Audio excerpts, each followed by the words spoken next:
Provavelmente você já ouviu falar muito sobre as canetinhas emagrecedoras, como por exemplo o Ozempic, Mounjaro, mas será que realmente esses medicamentos para perda de peso funcionam? Será que eles são seguros? Como que funciona o processo de emagrecimento utilizando esses medicamentos? Meu nome é Mirelle, eu sou nutricionista e head de nutrição e fitness daqui da Cluj e eu vou te explicar tudo isso detalhadamente depois da nossa vinheta.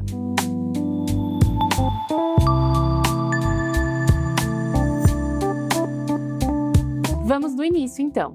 Esses medicamentos para emagrecimento, eles eram utilizados principalmente no início para tratamento da diabetes tipo 2. E aí, ao longo dessa trajetória, as pessoas foram observando que ele era muito efetivo também na perda de peso. Porque principalmente esses medicamentos, eles atuam imitando um tipo de hormônio que se chama GLP-1 e o GIP. E esses tipos de hormônios, eles atuam principalmente na saciedade e também na regulação do apetite da pessoa. É como se ele estivesse enviando sinais ali para o nosso cérebro, para o nosso pâncreas e para os nossos órgãos de que o alimento está chegando no nosso corpo. E na prática, isso vai fazer com que aconteça o quê? A pessoa sente uma saciedade maior e ela sente menos fome. E devido a esse conjunto de ações, a pessoa acaba tendo uma ingestão alimentar menor do que ela consumia. Então, se ela tem menos fome e mais saciedade, ela vai acabar, consequentemente, comendo menos no seu dia a dia. E isso, consequentemente, também vai gerar a perda de peso, o emagrecimento. Mas é importante ressaltar que esses métodos, eles não são milagrosos e é sobre isso que a gente vai falar aqui hoje. Mas, afinal de contas, como o emagrecimento acontece utilizando esses medicamentos para perda de peso? O emagrecimento, ele vai acontecer a partir do déficit calórico. Vou te explicar o que é o déficit calórico. Basicamente, é você ingerir menos calorias do que você gasta ao longo do seu dia, tá? E isso acontecendo ali durante várias semanas. Quando a pessoa ganha peso, o que acontece quando ela ganha peso? Isso significa que ela, a partir de um determinado período, conseguiu consumir, ou consumiu, né, na verdade, uma quantidade maior de calorias que o corpo dela realmente necessitava. Então, ela teve uma ingestão alimentar ali por um longo período, muito maior do que o organismo dela precisava. E tudo que a gente consome em excesso, o nosso corpo pega e armazena como uma forma de gordura dentro do nosso corpo. Então, tudo que a gente consome em excesso, o nosso corpo ele vai pegar aquilo e vai armazenar como forma de gordura. Então, independente se foi carboidrato em excesso, se foi gordura em excesso, se foi proteína também em excesso, ele vai pegar aquilo, tudo que estiver em excesso, e armazenar como uma forma de gordura. Então, para a gente conseguir eliminar ou para a gente conseguir reduzir essa gordura que está acumulada e que está armazenada, a gente precisa entrar nesse processo de déficit calórico, que é ingerir menos calorias do que o que a gente gasta ali ao longo do dia. E para isso, é importante que você tenha um acompanhamento de um nutricionista para que ele te oriente quanto que você deve consumir ali de acordo com a sua necessidade. Então, na nutrição, a gente tem várias equações ali para identificar quanto que o usuário tem que consumir ali de calorias de acordo com o peso, de acordo com a idade, de acordo com o estado ali total de quantidade de gordura, de quantidade de massa muscular. Então, tem alguns cálculos que são mais específicos e outros que são mais gerais. Então, é importante que a pessoa saiba e busque também um profissional para auxiliar ela ali nessa jornada. Então, como eu comentei, para o processo de emagrecimento acontecer, para o emagrecimento acontecer de fato, a gente precisa ter o déficit calórico. Associando isso à utilização do medicamento, o medicamento ele vai proporcionar esse déficit calórico justamente porque ele vai conseguir reduzir o apetite que a pessoa está sentindo ali ao longo do dia e, consequentemente, ela vai ingerir menos alimentos também. O maior problema que está acontecendo atualmente é muitas pessoas que não precisam utilizar os medicamentos, que não possuem indicação, estão utilizando os medicamentos para perder peso.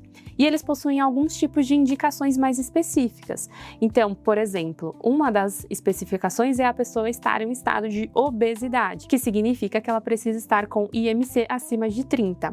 Ou a pessoa estar em um estado de sobrepeso, que significa ela ter o IMC acima de 25, mas em conjunto ter alguma comorbidade, como por exemplo hipertensão, diabetes e alguma outra condição específica relacionada à saúde dela. Então não basta a pessoa estar em um estado de eutrofia, que a gente fala, na verdade, né, que é estar dentro do peso saudável dela, mas ela querer eliminar alguns quilinhos ali com a utilização do medicamento. Isso não é indicado. O medicamento ele não é indicado para qualquer pessoa e nem para todo mundo. Então, é importante que você busque um profissional de saúde para te orientar em relação à utilização desses medicamentos, até porque ele pode gerar diversos sintomas e diversos efeitos colaterais também, como, por exemplo, diarreia, constipação, náusea, vômito, deficiências nutricionais. Ele pode gerar um outro quadro que, apesar de ser menos comum, está acontecendo, que é a pancreatite, que é uma inflamação do pâncreas. Então, busque orientação de um profissional antes de você utilizar qualquer tipo de medicamento. Um ponto muito importante é que, quando a pessoa utiliza esses medicamentos para perder peso e não muda o estilo de vida, não muda os hábitos, tanto alimentares quanto hábitos de vida, possa ser que esse peso, ao longo da trajetória dela que ela perdeu, ela recupere. Então, esse processo ele precisa ser sustentável. Cerca de 70 a 80% das pessoas que utilizam o medicamento no pós, ou seja, depois que ela suspende o medicamento, ela pode ganhar até 60 a 90% do peso que ela perdeu ao longo da trajetória. Então lembre-se, em algum momento a medicação ela vai ser suspensa. Então o que vai fazer com que você tenha e mantenha o peso que você perdeu ali ao longo dessa trajetória são os hábitos alimentares que você construiu ao longo do processo. Então mesmo quando o medicamento ele é recomendado para a pessoa por um profissional, ele é recomendado em conjunto com a adoção de novos hábitos, ou seja, mudança na alimentação, ter uma alimentação mais equilibrada, mudança no comportamento alimentar, adoção de hábitos ali relacionados à atividade física, melhora da qualidade de sono, um aumento da hidratação. Então, todos esses hábitos em conjunto vão construir esse processo de emagrecimento de uma maneira sustentável associada à utilização do medicamento. Se engana quem está achando que vai utilizar medicamento e tem que comer aí qualquer coisa ao longo desse processo. Tá muito enganado. Você tem que pensar muito mais na qualidade da sua alimentação.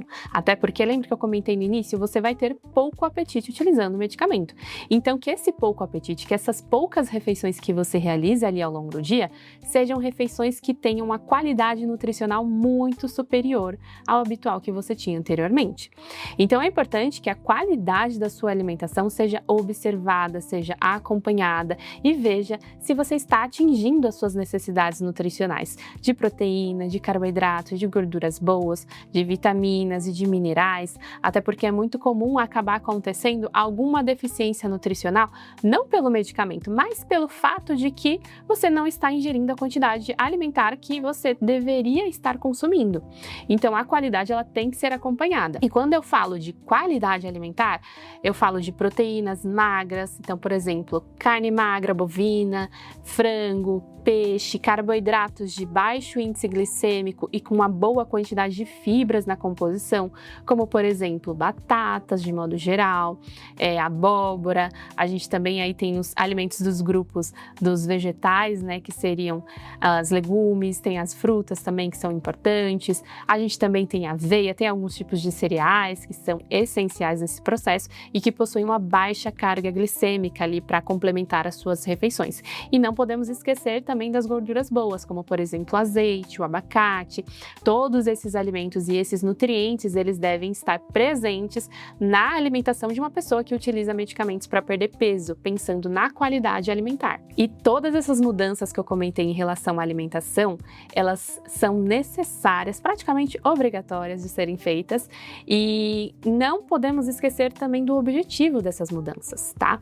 Porque o principal objetivo é fazer com que a pessoa tenha uma perca de peso sustentável a longo prazo, que ela mantenha essa perca de peso e que também ela não perca massa magra ao longo do processo, até porque é muito comum as pessoas acabarem perdendo uma quantidade de peso muito grande e acabarem perdendo massa magra, que é muito importante, não só para nossa questão muscular, mas também para nossa mobilidade, para nossa longevidade de modo geral. Além do que, ter uma alimentação equilibrada, ter uma alimentação balanceada vai fazer com que você tenha menos fraqueza, tenha mais disposição, e esses são todos sintomas que eu tô comentando com vocês que é muito comum de pessoas sentirem ao longo desse processo na utilização de medicamentos. Então a alimentação, a nutrição, ela atua em conjunto como um dos principais fatores que vai colaborar nesse processo. Então o maior problema é começar a utilizar medicamentos com a esperança de que a pessoa vai perder peso sem entender a necessidade possibilidade da mudança no estilo de vida, da mudança de hábito e até mesmo da mudança de mentalidade ao longo desse processo.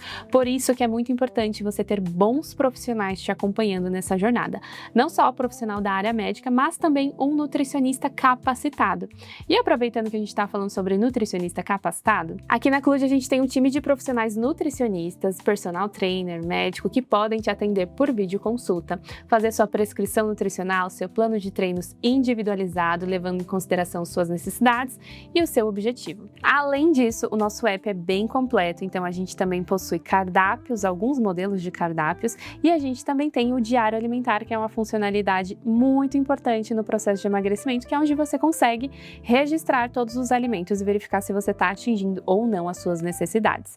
Então, se você quiser saber mais, clique no link que está aqui abaixo na nossa descrição. Então, para a gente fechar esse vídeo com chave de ouro, lembre-se que os medicamentos para perder peso, eles vão colaborar para o processo de emagrecimento, mas eles não vão substituir a construção dos hábitos saudáveis que você teve ao longo dessa trajetória. É importante lembrar também que em algum momento esse medicamento ele vai ser suspenso e o reganho poderá e pode acontecer, tá? É uma questão que pode acontecer. Então é muito importante você observar o seu estilo de vida antes, durante e principalmente depois que você suspende a utilização do medicamento. Agora eu quero saber de você. Você já utilizou algum medicamento para perder peso? Vai utilizar? Quais que foram os seus resultados aqui? Compartilha nos comentários que a gente quer saber um pouquinho da sua jornada e experiência. Agora, se você quer aprender a criar hábitos alimentares mais saudáveis e aprender a montar refeições equilibradas, eu vou recomendar você assistir esse vídeo aqui do nosso canal para você entender um pouquinho mais sobre isso. Então, se esse vídeo foi útil para você, não se esqueça de se inscrever no nosso canal para receber mais conteúdos de bem-estar e de saúde e curtir o nosso vídeo. Até mais!